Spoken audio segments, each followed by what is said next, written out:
दोस्तों, सीओ से शादी कहानी के 13वें एपिसोड में आपका स्वागत है। अगर आप पहली बार आए हैं तो सुकून एफएम चैनल को सब्सक्राइब कर लें। और दोस्तों, जल्दी से जल्दी 2000 सब्सक्राइबर पूरे करवा दीजिए और उसके बाद मैं आप लोगों के लिए नई कहानी भी लेकर आ रहा हूं। चलिए शुरू करते हैं कहानी। जैसा कि हमने देखा कि कल किस तरीके से तन्वी आरव पर लगातार प्रेशर बना रही थी कि उसको बताए कि ऐसी क्या बात है, लेकिन आरव उसे बताने के लिए मूड में नहीं था। उसने उसको टाल दिया और उसके गालों पर किस कर लिया। उसके बाद ही तन्वी शांत हो गई। तन्वी को लग गया था कि आरव उसे बहुत प्यार करता है। उसके बाद वो लोग वहां से अपने कमरे में चले गए और इधर सब कुछ चीजों से अलग राजवीर बड़ी ही झुंझलाहट में था।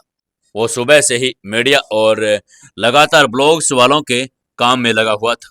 पीआर एजेंट्स के कॉल्स में उलझा हुआ था। वो कुछ भी करके उस खबर को रुकवाना चाहता था, क्योंकि विक्रांत नहीं चाहता था कि ये खबर और ज्यादा अब फैले।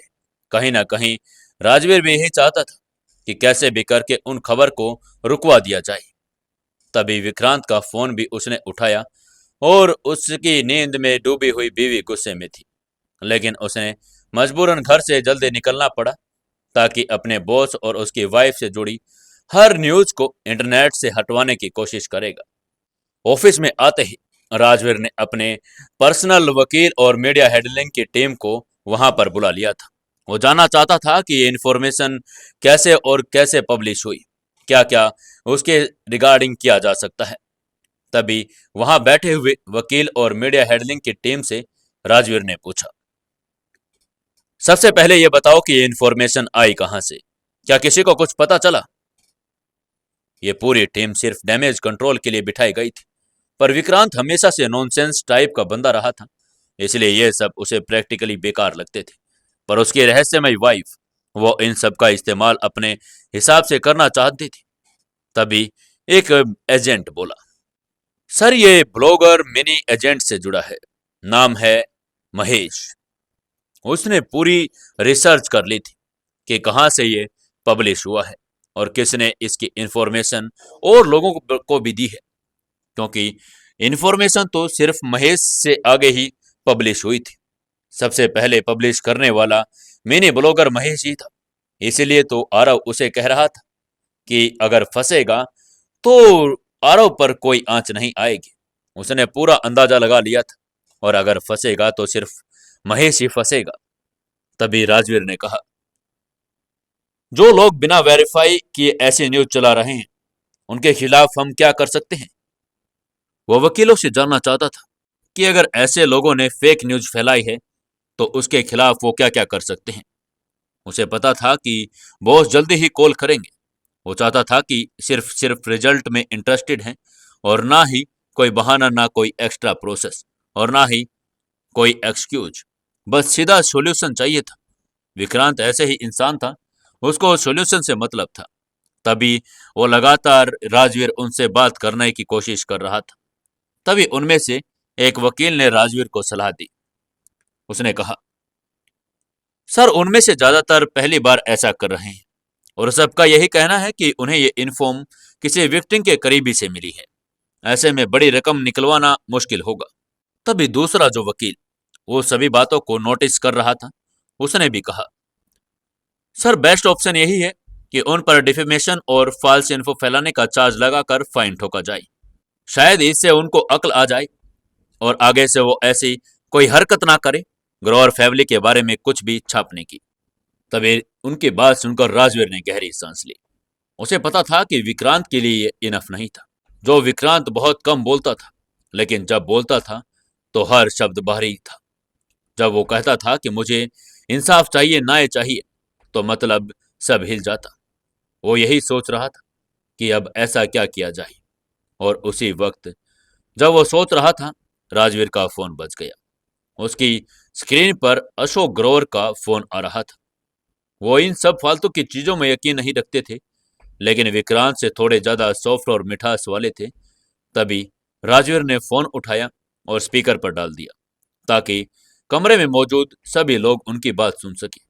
क्योंकि अशोक जो चाहते, वो अगर किसी ने भी मना करने की कोशिश की या फिर उनके हिसाब से न चलने की कोशिश की, तो ऐसा हो ही नहीं सकता कि अगले दिन से वो ग्रोवर फैमिली के साथ जुड़े हों। वहां से उनको फायर कर दिया जाता। तभी राजवीर ने फोन उठाते ही कहा, hello sir. Hello Rajveer, how are you? Ashok ने जवाब दिया। राजवीर ने उनकी बात पर कहा, वेरी फाइन सर, आप कैसे हैं आज? ठीक हूं।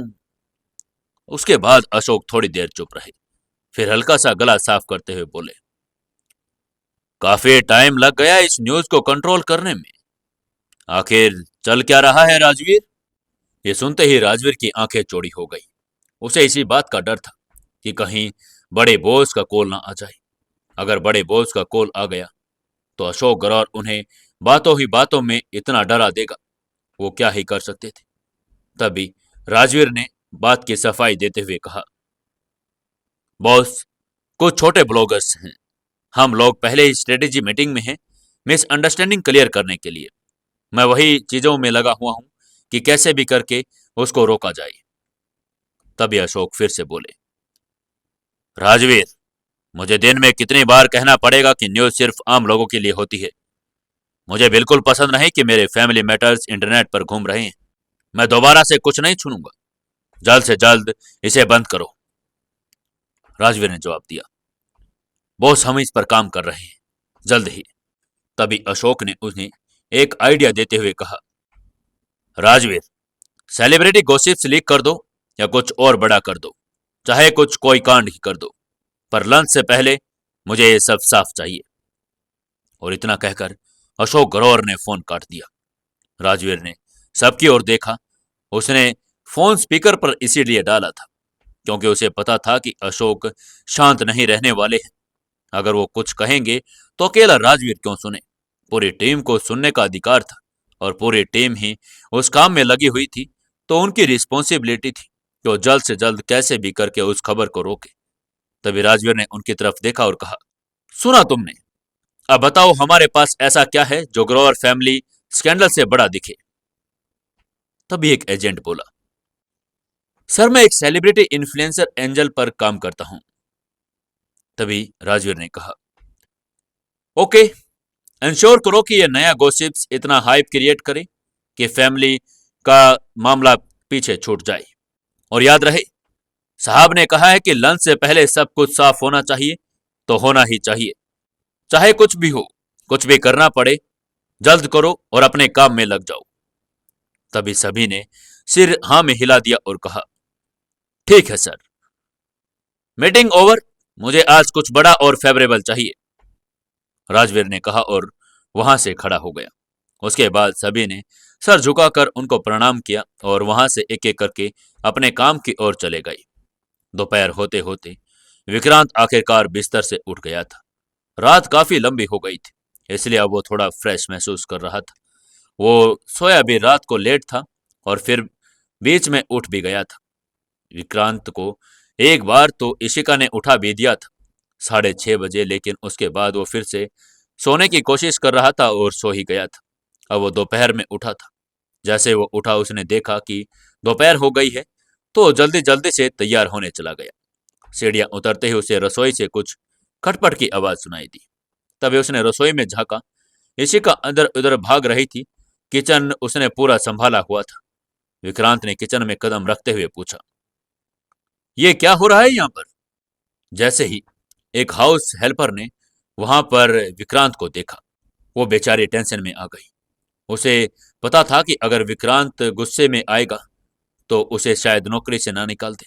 तभी उसने झुककर उसे ग्रीट किया और कहा, यंग मास्टर। इधर इशिका अपने बर्तन में उल्ट पुल्ट करने में बिजी थी।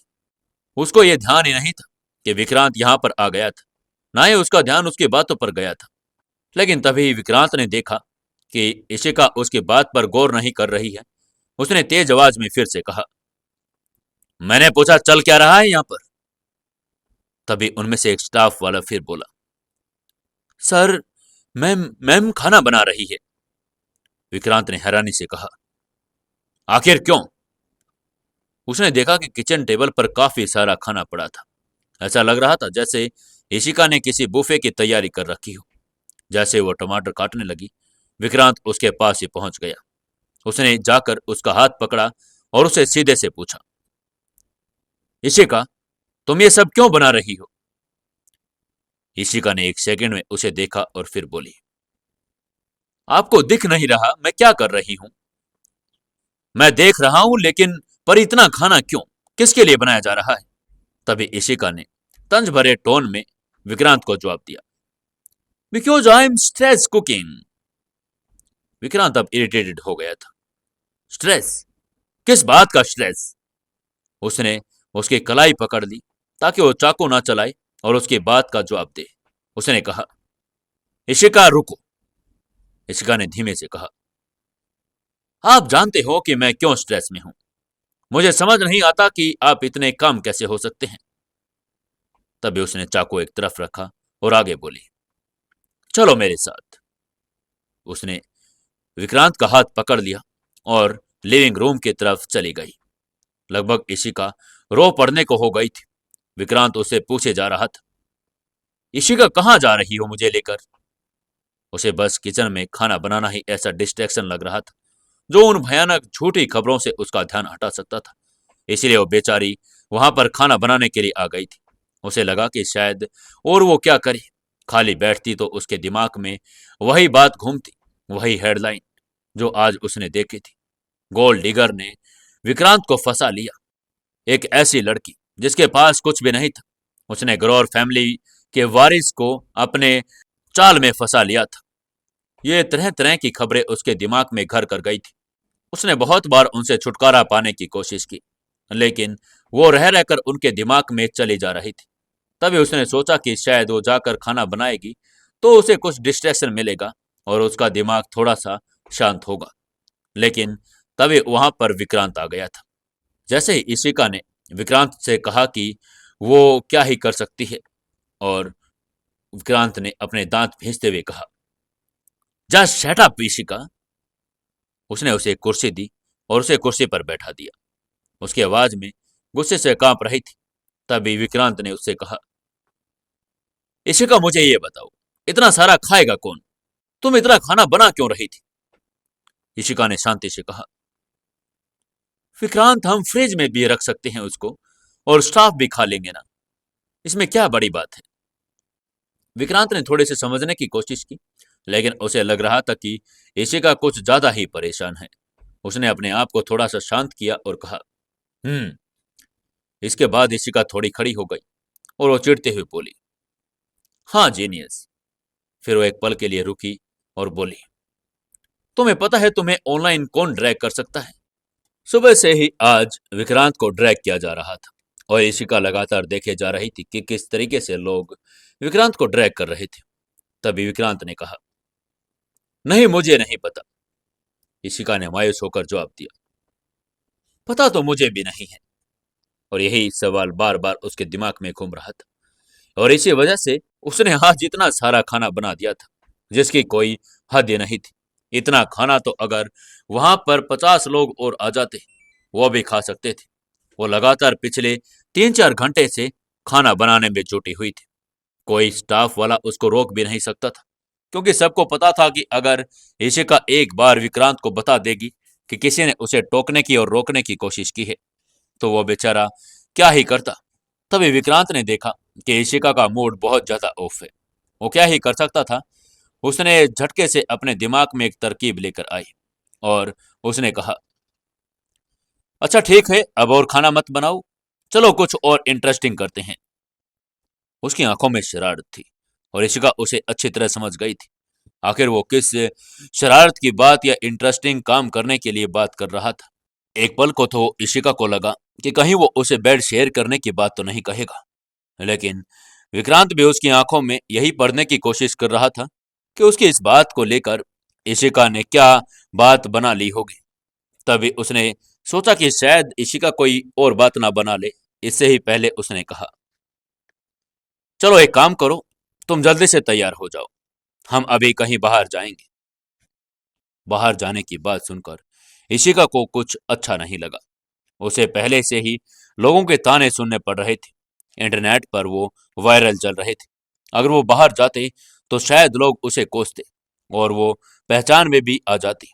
लोग अगर विक्रांत के साथ उसे देखते तो एक झटके में पहचान जाते कि ये वही लड़की है जिसने विक्रांत को फंसाया होगा। वो अब यही सोच रही थी कि उसे बाहर जाना चाहिए या नहीं। अब वो कर भी क्या सकती थी। देखते हैं नेक्स्ट एपिसोड में क्या करेगी इशिका। आपको क्या लगता है इशिका क्या करेगी? जल्दी जल्दी कमेंट करके बताइए आपको अगले एपिसोड में क्या होने की संभावना लग रही है। चलिए, तब तक के लिए नमस्कार।